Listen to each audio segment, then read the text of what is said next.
session is for those on the 22-23 catalog year. So those starting summer of 23 would be on this catalog still. The purpose of this degree plan file that you will get attached to your newly admitted student email is to go over the degree plan sheet per track and also show you how the CPA eligibility notation works. So you'll see here in track 1, this is for students whose backgrounds were accounting degrees and those who are wanting to sit for the CPA during their time in the program. So they'll need to be CPA eligible before taking the review classes that are part of electives here. The first page here is for those who will be eligible before 24. And so you can see here are the recommended courses.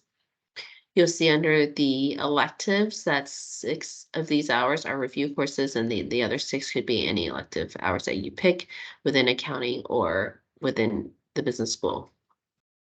The following track 1 files are for those who will be sitting after 24 based on the discipline that they pick. So this is for those who pick BAR, business analysis and reporting. The difference is that in the electives, they have to pick from this list. They also can do ISC. So ISC is for those who are doing information systems and control. This is more internal audit, IT audit, etc. You'll want to pick from this listing. Also, they can pick a free accounting, a separate accounting elective as well. The next one is for TCP, that's for tax, same thing. They have to pick from this list. And they also do get a free elective if they wish to substitute something out. Track 2 is for those whose backgrounds were not accounting. So you could see where their core courses are, elective courses. If you need the accounting information systems class, it would count towards the end under the elective section. So you could see the A plus AIS requirement would fit right there. So remember to keep special attention to these notes off to the side. Accounting plus R1 means 3 hours of accounting and 1 hour of research. So you need 2 of these research classes and 2 of these communications classes to fulfill the 2-hour research and communications requirements. Track 3 is for those who want to specialize in tax. So you can see what the recommended classes here are. Now, the electives, you have to pick 12 hours from the below list. So you'll want to, again, take special note of which classes count for CPA eligibility. Please note this business law class counts only towards the business requirement and not the accounting. Now, if you want to be CPA eligible, this is where you will make sure that your electives will count towards the content there. So that's where you'll see these 2 classes that give you the research credit and the accounting hours. You'll see the ethics and then the other accounting recommended classes. Track 4 is for those who want to do risk assurance, internal audit. You could see kind of what the recommended classes there. If you also want to be CPA eligible, you could see under the electives, you have 9 electives. 3 of them have to be accounting, but you'll want to do more if you want to be CPA eligible. But here are the recommended CPA eligible classes off to the side. If you need that accounting information systems class, you can put it up here towards the electives. Track 5, this is accounting analytics track, the one that is most flexible and is a good fit for students who want to do corporate accounting, not necessarily public accounting, or it could be fit for those who want to get their CPA but just need more flexibility in their schedule. Maybe they're a predominantly online student or they're double majoring or working. So under this track, you could see that for the core, you have set A, set B. Set A is typically students take at least this first one because it gives you the 1 hour of research plus accounting. And you can pick from any of the others. Set B, you can pick the AIS class if you need that one for the information systems. If you want to take any other class in set B or multiple classes in set A beyond the minimum, that's fine. It would just count as an elective. So you can see under the electives, there are 6 electives under this track. Only 2 of them have to be accounting. That means the other 4 could be anything in the business school. So keep that in mind when you're picking your classes based on how many classes you still need for CP eligibility. Meaning if your background was not accounting or you have minimal accounting classes, you'll want to maximize these electives for accounting classes. But off to the side, I recommended classes that would cover CPA content to give you an idea of how you would structure this particular track. GC Ethics, Tax 1, Tax 2, Audit, Data Analytics, and then another free elective. And then lastly is the research track. This is for those who are interested in going to research in the future. You see what the core and free elective courses are here. And I would recommend you talk to other faculty whose backgrounds include doctoral work.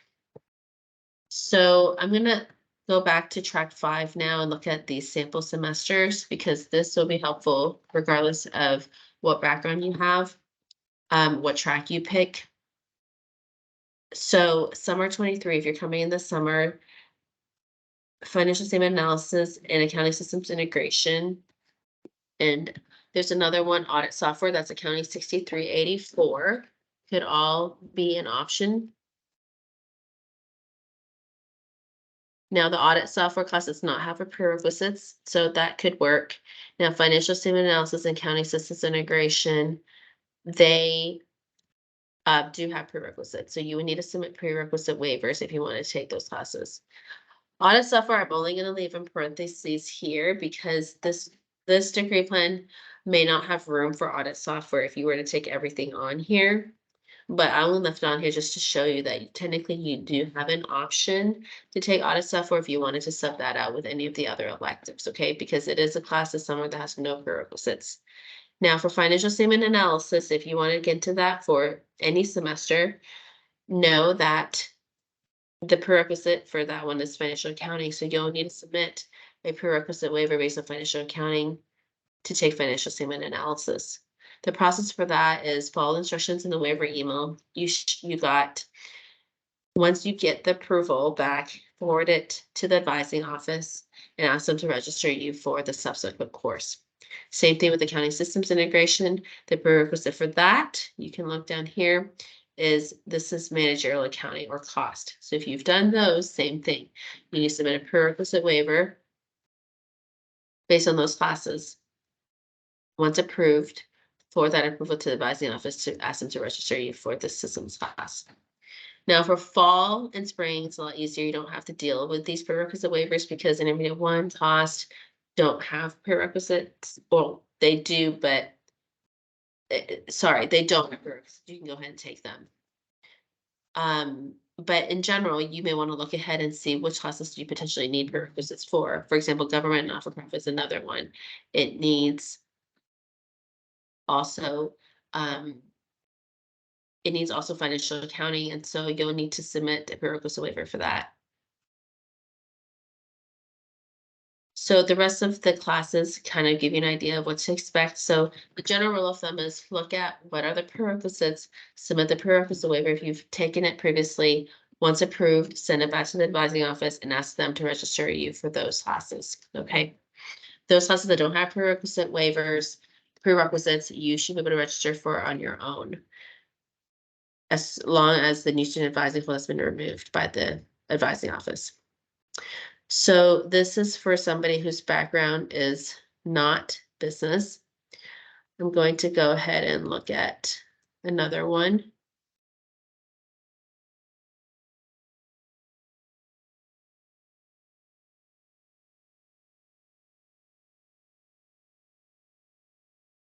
So we're looking at summer students coming in.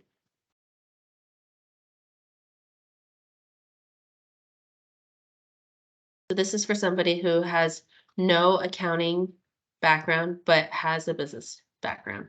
So if you're coming in the summer, I'm only going to skip to track 5 just for the reference of the coursework. And this one, same thing, financial statement analysis and the systems integration classes are also options.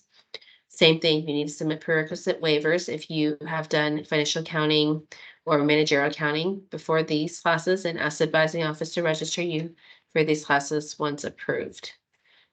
In the fall, you should not have a prerequisite waiver needed for intermediate 1 or cost, but if you wanted to take tax 1, you would need a financial accounting prerequisite waiver submitted because tax 1 requires at least financial accounting. So that's what I would do each semester, look at what the waivers are needed, if anything, at that time. If you want to go ahead and submit all prerequisite waivers now, that would be fine because it would make registration a lot easier going forward. So this particular example kind of lists out some options for you each semester. You could edit it a little bit and take them in subsequent corresponding semesters. A lot of this will change, so I recommend you to meet with me or Professor Jenna Kerman during your time here. We are happy to help walk you through all this. So this is for those with no accounting but a business background.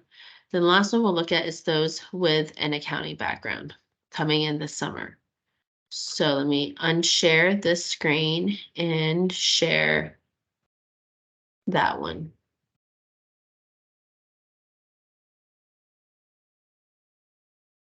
So this is for those who do have an accounting background. Let's go to track 5 again, just for the sampling of classes, regardless of which track you actually pick.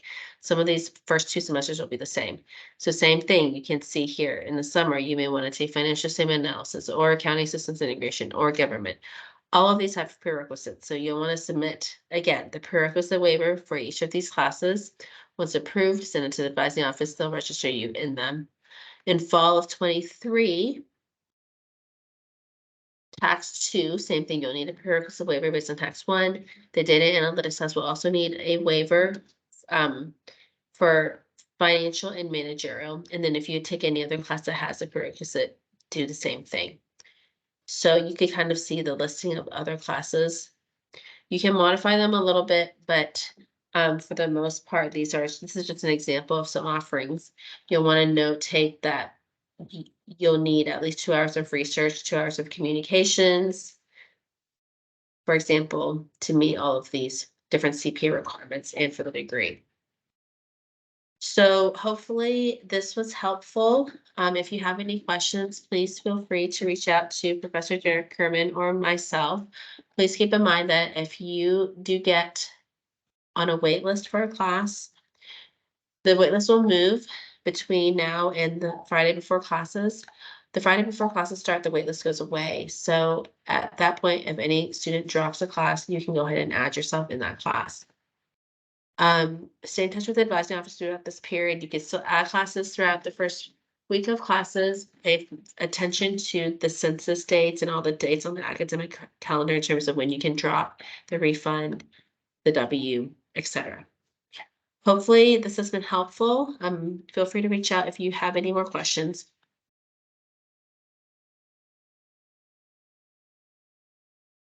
Hi, so this section, we will go over the degree plan sheet for those starting this fall or onwards, and this would be those on the 23-24 catalog.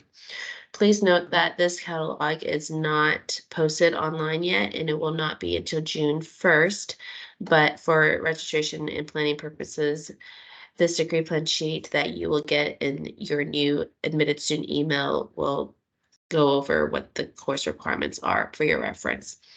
So I wanted to go over a little bit more detail in terms of the tracks and how the waivers will affect your course registration, and also a sample of what courses you might pick depending on your background. So this particular file is for those whose background is not business. So you'll see here in terms of the coursework, all the tracks have a prerequisite course and a core course listing that's the same. Now, track 1 is for those whose backgrounds were accounting degree students, and this is the one that also includes CPA review courses as part of electives. You'll see that the core classes are listed here in terms of those that satisfy general CPA review content, CPA exam content. And then in terms of the electives, you can see that 6 of the hours are CPA review courses, and then the other 6 hours, 3 hours are accounting, and the other 3 could be anything in accounting or JSOM at the business level, at the graduate business school level. So this particular sheet is for those planning to take the CPA before 2024. You'll see on every single sheet the listing of the CPA exam requirements, which generally are 150 college hours, 30 upper level accounting hours, which includes 2 hours of research. The AIS Accounting Information Systems requirement, that's new, effective 24 hours of business, 2 hours of communications, and 3 hours of ethics. The next few sheets are also for track 1, but those are for those who are taking the exam after 1/1/24, and they're split based on the discipline that you may pick. So business BAR is for those wanting to take business analysis and reporting. And so the difference is the 6 hours in elective coursework, depending on what discipline you pick for the CPA exam, you are now recommended to take 6 hours within the listed coursework here. Okay. And then for those who want to focus on ISC, which is Information Systems and Control, here is a listing of coursework that you would pick out of your electives. And then for TCP, that's for tax, you would pick from this listing here. Okay. Keep in mind those who are on track 1, this is mostly for students whose undergraduate degrees are accounting. Also, because if you were to do the CPA review classes here, note that these review courses do not count for the 30 hours of upper level accounting nor the 150 hours, which means that you would need to have reached those requirements through a combination of your undergrad and grad work prior to taking these review classes. The other thing to keep in mind is that in the spring, these classes are offered during the day in person typically, and in the summer, fall, they're usually spread out and they're offered online. For details on scheduling, tuition, and all that, you'll want to visit their website. So just search UT Dallas CPA review and you'll have more information about whether or not these review courses would be possible for you to fit in your schedule and whether this track would fit. So if you are thinking the CPA review courses may not work for your schedule, then you may want to consider either doing a different track. Now, under the different tracks, as long as there are elective hours, you could do the CPA review classes under another track as well. So keep those in mind. The next track is called professional accounting. This is for those whose backgrounds are not accounting, but they just want a general foundation of CPA content. So you could see that their core coursework is listed below here, and then they have a couple elective options out of some specific lists. Now, you will see that there is room at the bottom for a free elective. It can be government, not-for-profit accounting, or any accounting elective course. Now, you could also substitute that with a JSOM course as well.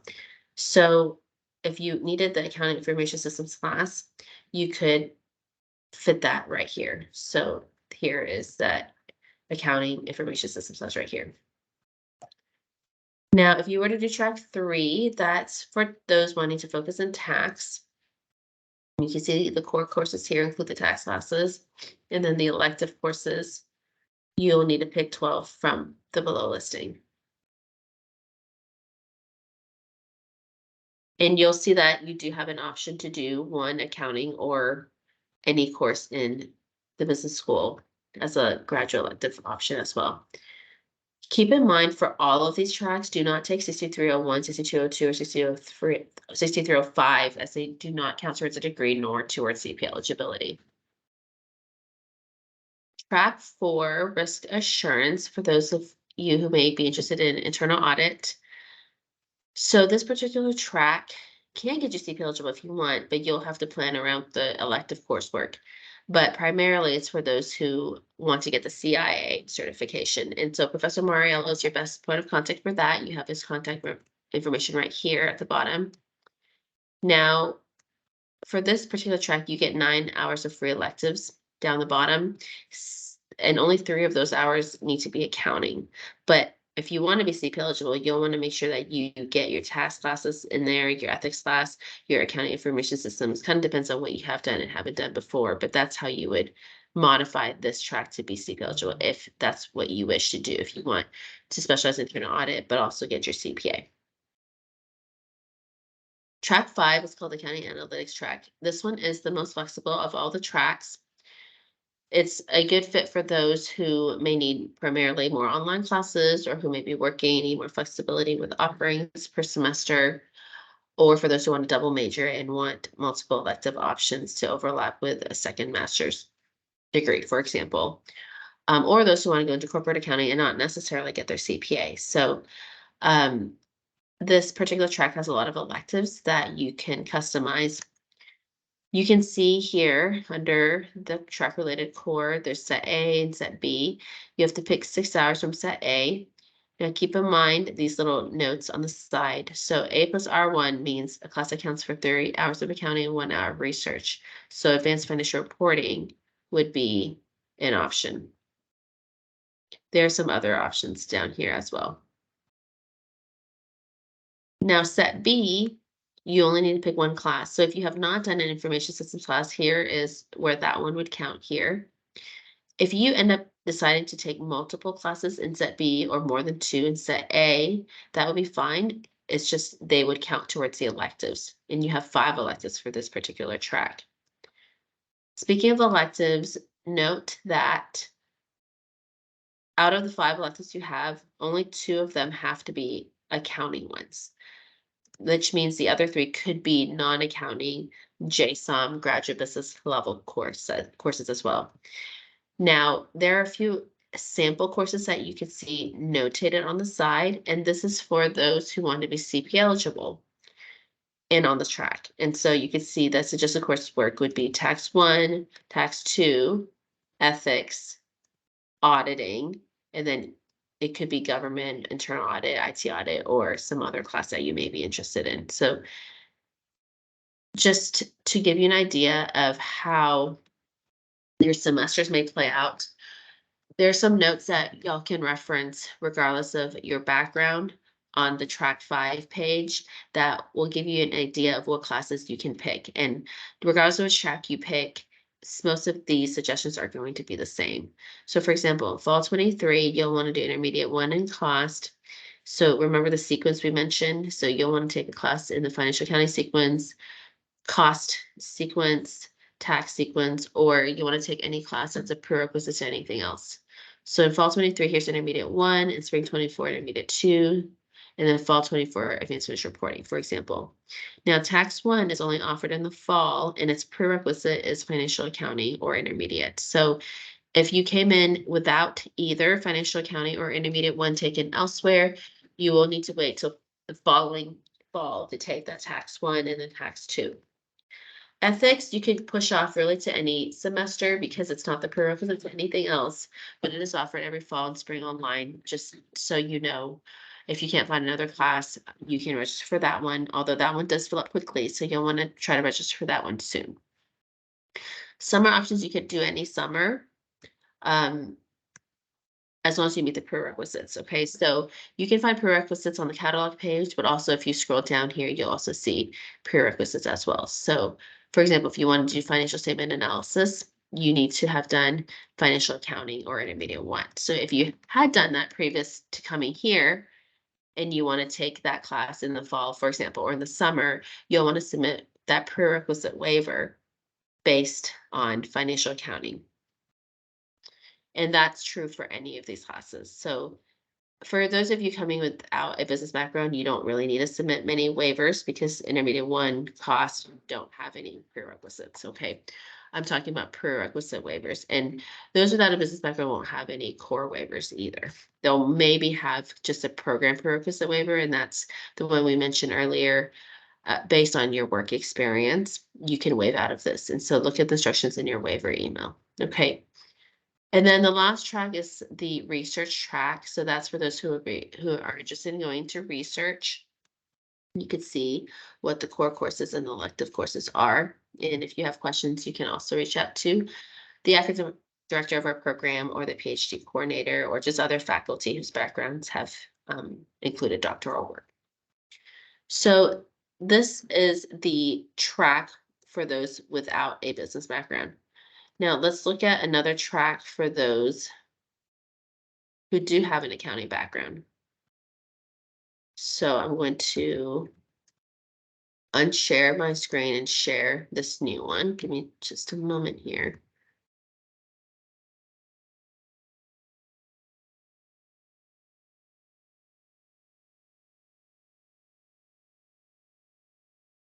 Okay, so this is for those who have an accounting background.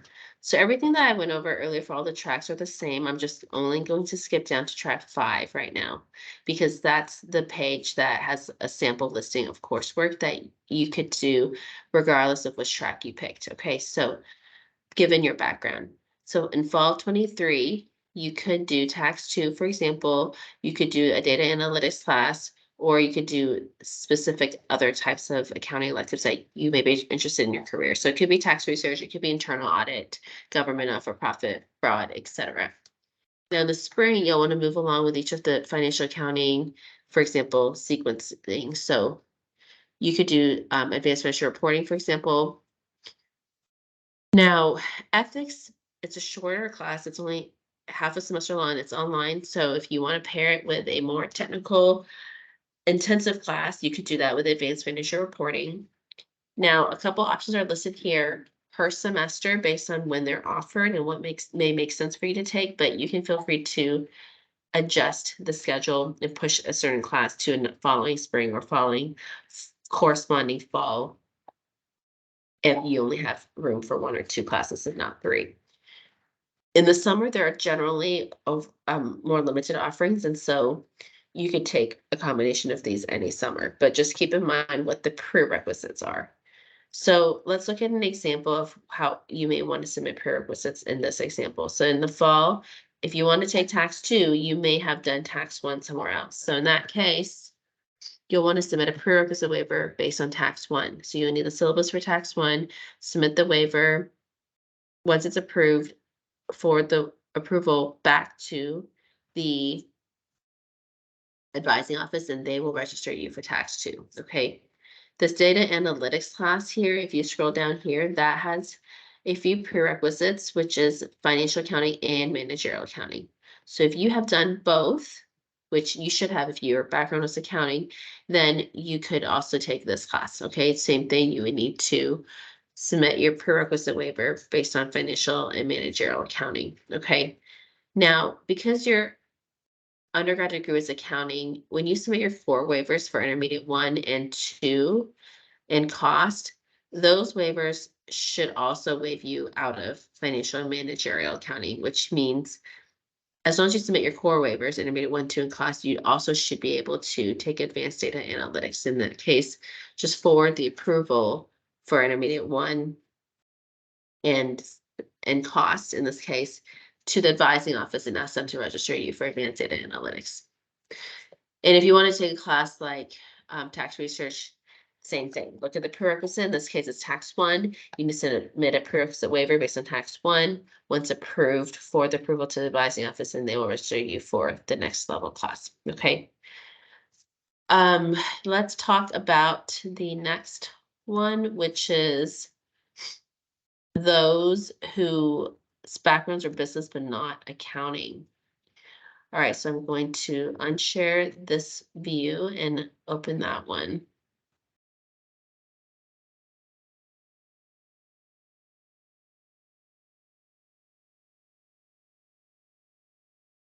Okay, so no accounting, but business. So let's look at track 5 just to see the sample of classes that you could pick regardless of which track you're on, but they roughly follow kind of what you're able to take at or not within your first 2 semesters. So in this case, if you have a business background but not accounting, in the first fall, you'll want to take intermediate 1, cost or tax 1. Now, tax 1 is important because it's only offered in the fall. Its prerequisite is intermediate 1 or financial accounting. So since tax 1 is only offered in the fall, you may want to consider doing at least tax 1 and intermediate 1. You can also add cost if you are able to take 3 courses. That way you do not have to wait till fall of 24, the following fall, to take tax 1. Now, in this case, if this is your schedule in the fall, intermediate one and cost don't have prerequisites, so you should be able to register for those on your own. Tax one does have a prerequisite of financial accounting or intermediate one. So you'll want to submit a prerequisite waiver based on financial accounting. You'll want to get the syllabus for that class. Once approved, forward the approval to the advising office, and they will register you for tax one. So that gives you an idea of the prerequisite waiver process for your first semester, assuming these are the classes you're going to take, regardless of which track you're on. Spring of 24, similar. You would want to take intermediate 2. You can register for tax 2 on your own now, since you will have done tax 1. Auditing, you should be able to register 2 because you would have done the prerequisite, which is intermediate 1. Looking to the summer, and this is true for all backgrounds, all tracks, the summer offerings are relatively the same.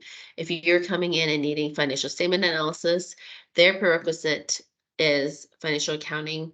And so you'll need to submit a prerequisite waiver for financial accounting to take financial statement analysis. This accounting systems class needs, if you look down on here, it'll tell you this is managerial accounting or cost. So same thing, you'll need to submit a prerequisite waiver based on managerial accounting or cost so that you can take this class.